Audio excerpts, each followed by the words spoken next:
quand la tristesse arrive, je sais tu es là, toujours près de moi.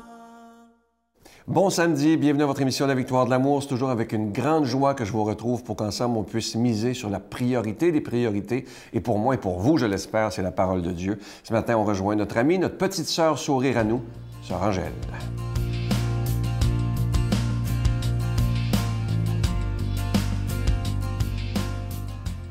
Eh bien, bonjour. Aujourd'hui, on va parler d'un autre personnage. Un personnage qui a touché la société. Un personnage qui s'est battu pour la paix. Un personnage que la différence pour lui n'existait pas.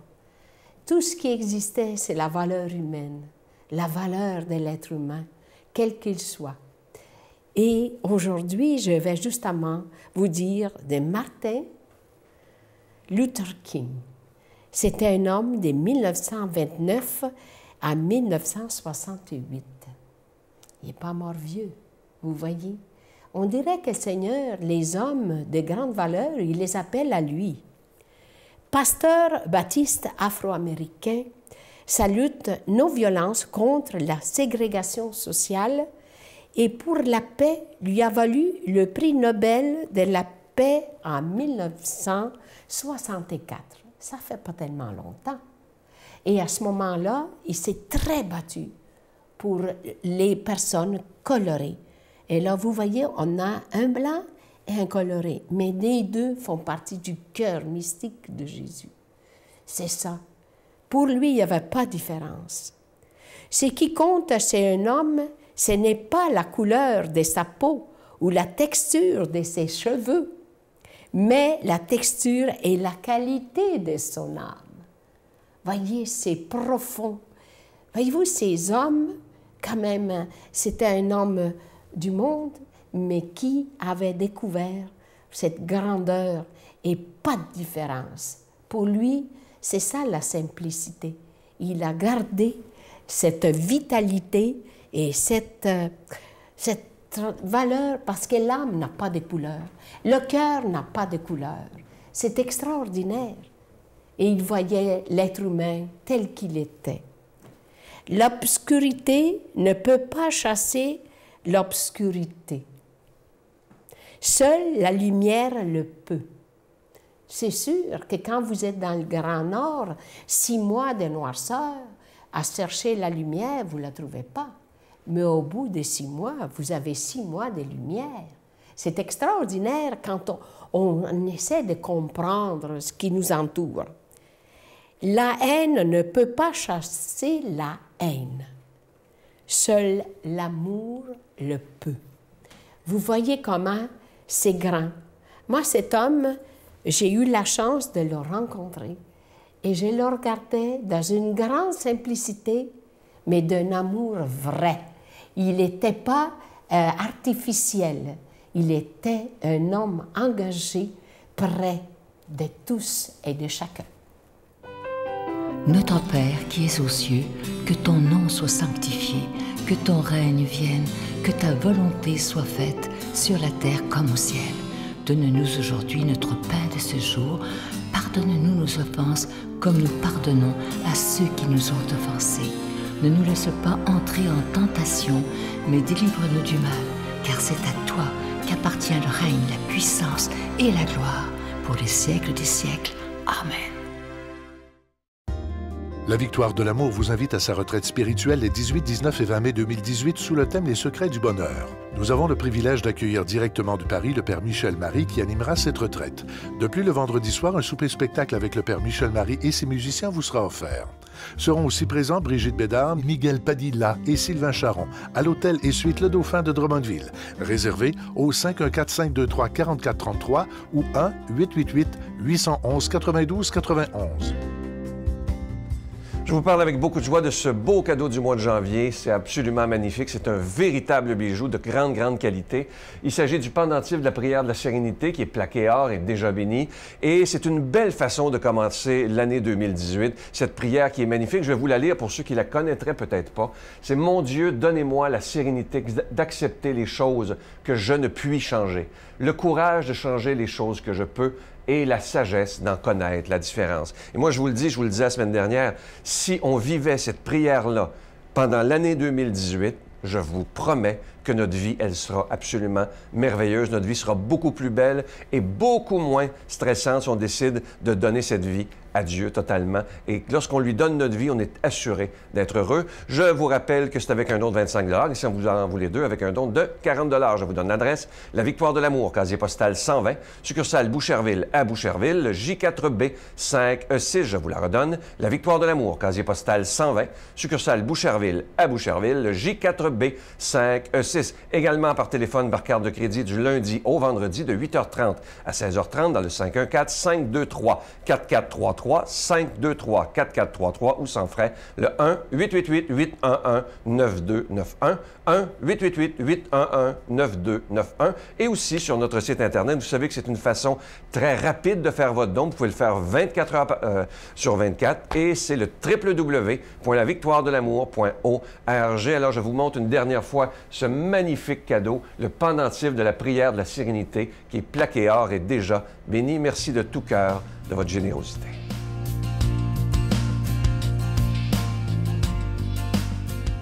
Mon Dieu, donnez-moi la sérénité d'accepter les choses que je ne peux changer, le courage de changer les choses que je peux et la sagesse d'en connaître la différence. Amen. Aujourd'hui, la parole de Dieu est proclamée par notre ami Pierre-Luc Bordelot.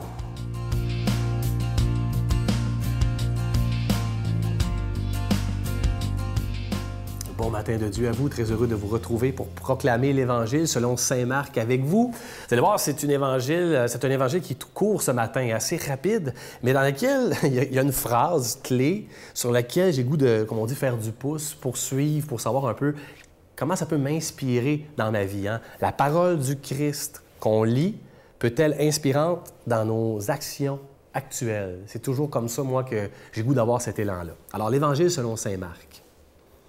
Jésus entre dans une maison où de nouveau la foule se rassemble, si bien qu'il n'était même pas possible de manger.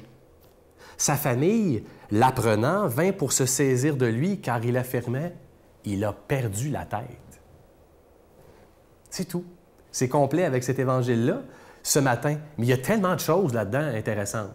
D'abord, essayez de vous imaginer, là, je ne sais pas si vous faites des images. Moi, je suis un peu comme ça. Je suis un cinéphile. J'aime toujours ça, m'imaginer, bon, Jésus est là, il entre dans une maison, OK?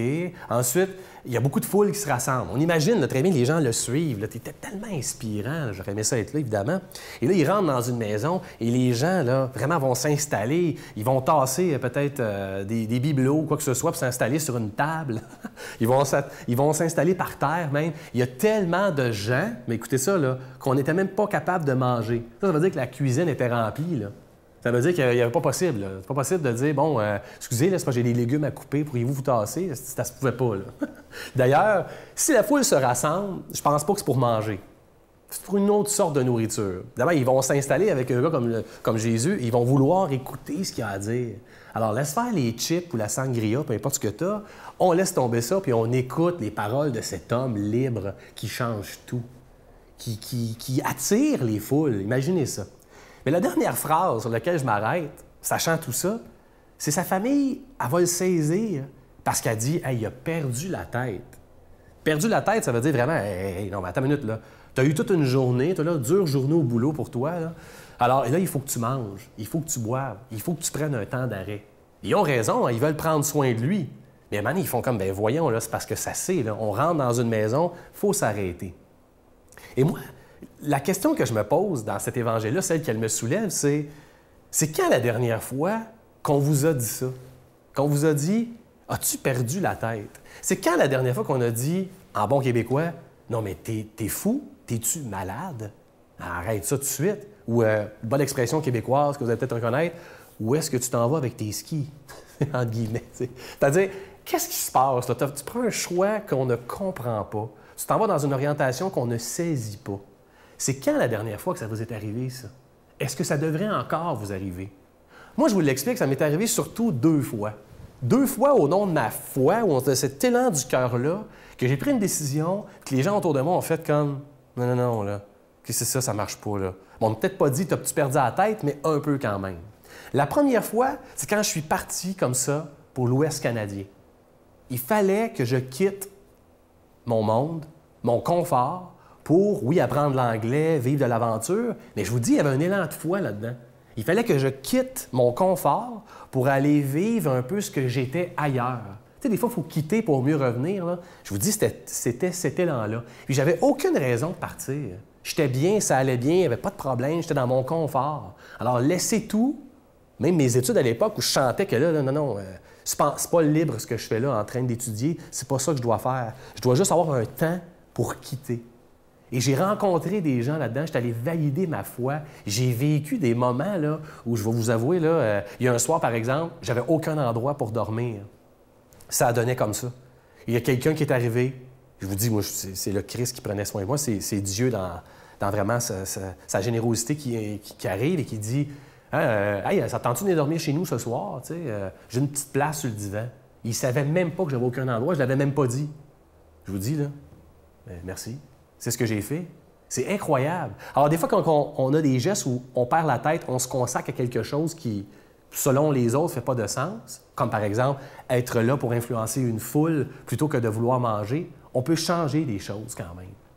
Une autre fois que ça m'est arrivé, écoutez, vous en auriez des exemples comme ça, je suis sûr que ça vous est arrivé. Une autre bonne fois que ça m'est arrivé, c'est lorsque j'ai décidé de prendre un congé sans solde, même, je dirais, d'arrêter tout pour me consacrer à ma mission, un peu plus quand même, c'est-à-dire forger des conférences puis aller dans les milieux pour faire du bien aux gens.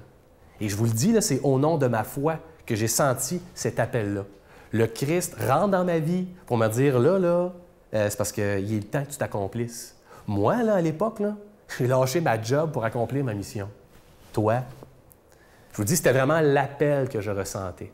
Et je ne l'ai jamais regretté. Je continue à collaborer, je continue à vivre, évidemment, mais c'est un choix intérieur, assumé, auquel les gens autour de moi, je pense, regardaient et disaient « Tu t'en vas où là, avec ça? » Ils sentaient que ça faisait du sens, mais en même temps, pas sûr que c'était une bonne idée. Il y avait l'impression, peut-être, entre guillemets, que je pouvais perdre la tête. Prenons le temps de prier pour que le Christ active ce genre de gestes en nous. Seigneur Jésus, donne-nous le courage et la détermination de poursuivre nos engagements, même si les gens autour de nous croient que nous avons perdu la tête. Permets-nous de nous connecter toujours aux véritables besoins dont toi seul peux nous rassasier. Au nom du Père et du Fils et du Saint-Esprit. Bonne action de Dieu dans votre vie.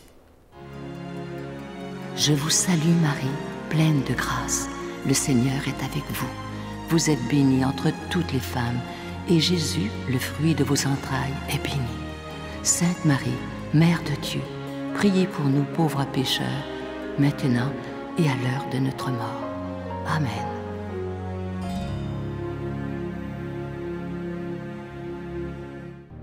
La victoire de l'amour présente Approfondir sa foi, découvrir Jésus, vrai homme, vrai Dieu. Un parcours biblique d'une durée de plus de 6 heures sur l'homme de Nazareth qui a transformé le monde à tout jamais. Avec l'abbé Donald Thompson et Pierre-Luc Bordelot, partez à la découverte de Jésus le Christ. À partir de 49,99, obtenez-le en ligne sur notre site Internet à lavictoiredelamour.org ou en format DVD. Composez le 514-523-4433 ou 1-888-811-92-91. Je vous invite à ne pas manquer l'émission de demain. Je reçois avec beaucoup de joie le Père Loïc. Il est, entre autres, aumônier à la prison de Bordeaux. Mais lorsqu'il était en Europe, en France, imaginez que pour aider les jeunes démunis, les jeunes délinquants, il ramassait des poubelles la nuit. Il était éboueur, tout en étant prêtre. Et il était tellement fier parce que ça lui permettait d'aider les plus démunis. Ne manquez pas ça demain. Tout un prêtre. Bye bye. J'ai voulu surtout prêcher par l'exemple. Alors, il y avait dans ce petit village besoin d'éboueurs. Donc, la nuit, je travaillais comme éboueur. Vous ramassiez les poubelles. Ah, ben, j'étais probablement le seul Vous savez, je ne portais pas mon habit religieux. Mais, donc, on partait la nuit. C'était effectivement assez dur. Hein.